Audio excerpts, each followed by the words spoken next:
Well, exactly a year ago, Prime Minister Modi launched the ambitious master plan called PM Gati Shakti with the aim to transform India's infrastructure sector. It brought multi-modal connectivity, bringing 16 ministries, including the railways and roadways, under one digital platform. The key objective has been to provide integrated and seamless connectivity for the movement of goods and people across the country. The government envisages this program to expedite India's goal to become a $20 trillion economy by 2040.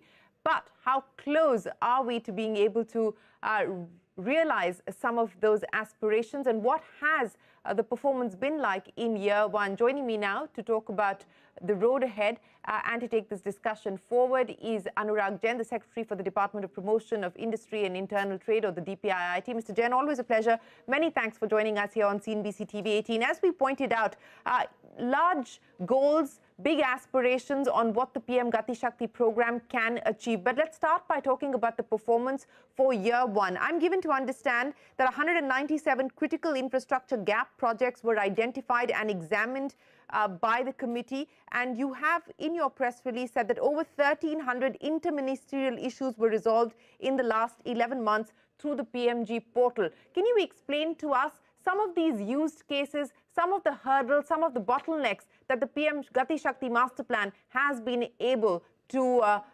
solve for? Thank you, Shereen ji. I think PM Gati Shakti National Master Plan has been one of the most successful programs. When it was launched last year, what we anticipated, the performance has been better than that. The enthusiasm again in the participants, that is all the central ministries and all the states and UTs, has been more than what we had expected it to be. The two specific points you raised, 197 critical infrastructure gaps. What has been done is basically a GIS layer where all kinds of data, say it's a 3D visibility.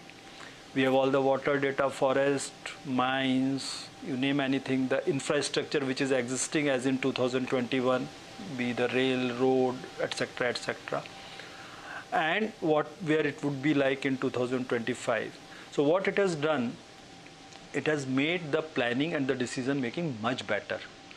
So when we talk about these 197 infrastructural gaps, it's a very small part of the achievement, but since you asked specifically, I'll explain that. When you map the network, suppose goods have to be shipped, come to a port, and from there it has to be shifted to a particular location. So if you have a highway which is a 8-lane highway or a 6-lane highway, and you have a connecting only 2-lane road from the port to the main highway, then that's a bottleneck. So that's a critical gap in the infrastructure.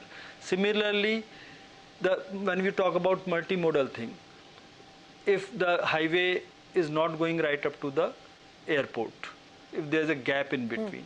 So these are the kind of things which were identified, and we actually analyzed, sitting with the user departments, the detailed plan of shipping was taken into this. All the ports were examined for its connectivity to the other modes of infrastructure like rail and road. Then steel, coal, food, fertilizer, these sectors were analyzed. And what came out that these are about 197 projects which should be taken on top priority. So now we have given it to the Ministry of Rails and that group which is working together. It is only one team. All departments are working together. So these projects have been identified and given to Rail and Road to plan on priority and approve and implement on priority. Similarly, when you talked about these 1,300 issues, in implementation there are issues. So the issues are raised by the implementing authority on the portal. The department which is supposed to solve the issue gets it seamlessly. Then they resolve the issue.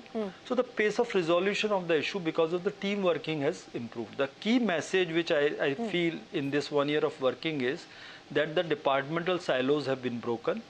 People have been working as a team in a never before like situation. It's a great learning. Technological tool has connected us all of us like never before. So it has changed the mindset of all the departments. Well, that's an important aspect that you bring about, that the departmental silos that often get in the way of the execution of large infrastructure projects, those have been broken, and you are now operating as one team, an interministerial team. But, you talked about the fact that the performance of the program in year one has been ahead of your expectation, ahead of your own estimates. Again, I would like to understand from you if you can share some key metrics with us. How do you believe there has been outperformance? What is the criteria that you use to say that there has been outperformance? Initially, we had not even thought of putting the social sectors on the picture. What happened in the month of June, there was a Chief Secretary's conference chaired by Honorable Prime Minister, where there was a special session and a presentation on PM Gati Shakti. After that session, the mindset of all the chief secretaries was very, very different. I clearly recall some of them telling me that you don't have to ask us to get on board the PM Gati Shakti platform. We will be running after you to get advantage of this. And thereafter, the pace of data which the states have been putting on, they were all supposed to put 28 layers, mandatory layers. So they are not only putting those layers, they have gone ahead and started getting their own tools developed, because BISAC and which is the institute which is supporting us in this endeavor, they are developing the tools as per the requirement of those particular departments. So they are coming forward, coming forward with new requirements. BISAC is solving their problems. Recently, about a month back, there was a meeting in which Honorable Prime Minister expressed that now that so much of work is being done in the infrastructure sector using the Gati Shakti model, can it be taken forward for the social sector? So it had a snowballing effect. All the social welfare departments, like departments of the social sector like education, health, WCD, they have started approaching, and they are putting their layers, that is their data, etc., and they are trying to utilize for their planning and decision making. Basically, this is what it does. It actually, just to explain, suppose I have to create a road. If I plan it, the DPR formulation typically used to take 6 months to 8 months or maybe 10 months. Yeah. Now it's a matter of few hours that I have alignments with me sitting on that table, which are reasonably good alignments. Only point is still the officers would go to the field to do the ground truthing in case there was some data which was missing or which was wrongly depicted, because finally the output will be as good as the data input, but it's very accurate because it is done using technology. So they'll do the ground truthing. So actually, instead of 6 to 8 months, the DPR preparation is taking just 1 to 1.5 months. The first cut alignments are available within few hours. Similarly, say one of the most difficult thing used to be land acquisition. So preparation of the land acquisition cases itself would take anything between 6 months to 12 months.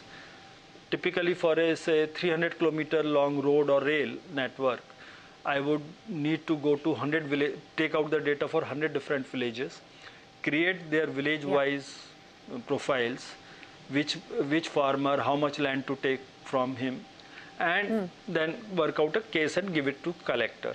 Now what it does, since the layer of the revenue record is there, the technology comes out with, I put my alignment on it, I get a prepared case of land acquisition in a matter of hours. Village wise, I can simply sign and give it to the collector that these are my land acquisition applications. So that is how you are expediting it. You are also making a better decision making because you are able to given the constraints. Like there was one experience sharing by state of UP. In the district of Sonbhadra, there was a problem of evacuation of water from a particular dam which was being constructed, because at one side they had a mining lease, there another side they had a forest cover, there was a small piece of government land. Normal circumstances, as the secretary of the state government shared that experience in the morning session, that it would have taken them more than a year or so to resolve that case, because each department used to work in silos. But now, since every data was available, on the same platform. So the 4 departments sat together, and actually in a meeting of about couple of hours, they resolved the issue and finalized their alignment, which was an optimized alignment. So this is a way the mindset and the working of the departments has been changed, not only at the Government of India level, but even at the state level. Okay, that's interesting, sir. So let me end then by asking you, because you talked about efficiencies, both in terms of cost and, of course, in terms of time. The Minister, Mr. Piyush Goyal, has said that the PM Gati Shakti Master Plan has the potential to save over 10 lakh crore rupees annually by improving logistics efficiency. Now, what kind of timeline are we talking about? In year one, you gave us a specific example in the state of UP, for instance, but across these 197 projects that have been identified, what do you believe the savings will be, both in terms of time and costs, on account of this master plan? Actually, master plan has to be seen as a very important technological intervention. Along with this, if you recall, on 17th of September this year, just less than a month ago, logistic policy was also launched. So master plan and the logistic policy are complementary to each other. Both working in unison will create this efficiency gain, where our stated target for the logistic policy was that by within next 5 years will reduce the cost to 8 to 9% from the existing 13 to 14%. So a lot of things are happening. The policy provides for the skilling of manpower, bringing synergy in the various systems related to the logistics. If you recall, on 17th September, ULIP was also launched. ULIP has again a game-changing platform which has integrated 30 platforms over 7 departments. So what it does, all these things bring in efficiency. Critical infrastructure, what we have identified, when it gets completed, so the traffic becomes much more easy. And these processes like ULIP, they will create that it's a seamless communication between various systems. So on the whole, when the goods move, the time taken would be much less, fuel cost will be less. So overall, the efficiency gain will be there. That is how the logistic efficiency comes in. So what we are targeting within the next 5 to 8 years, our logistic cost will come down to that international benchmark level, which is about, we are trying to benchmark to the best in the world level. Right. And once we reach there, if that's a difference of 5%, so the calculation which our Honorable Minister said was, say, if it is $3 trillion economy, it's 3.5, so calculation, say, $3 trillion. 5% efficiency gain means $150 billion efficiency gain, which is equivalent to 12 lakh crore rupees. So that is the basic calculation. Then in this time frame, we look for that kind of efficiency gain in the economy. Well, that is the roadmap as far as the next 5 years are concerned, to try and improve efficiency, both in terms of the time taken as well as costs, specifically for the logistics sector, and of course, in turn, for large infrastructure projects as well. Mr. Jain, always a pleasure. Many thanks for joining us here on CNBC-TV18 to talk about the first-year performance of the PM Gati Shakti plan. We will take a break. There's a lot more coming up. Don't go anywhere. We're back in a minute with more.